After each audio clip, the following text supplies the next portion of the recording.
ta yaya ka san ubangijinka?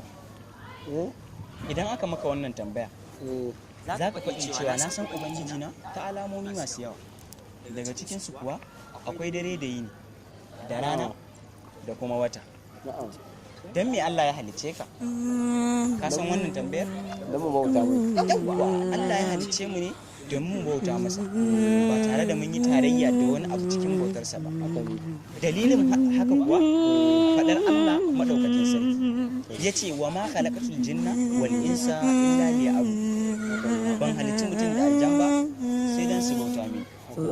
Kuma manzon Allah sallallahu alaihi wasallama ya ce haƙƙin Allah akan bayi shine su bauta masa.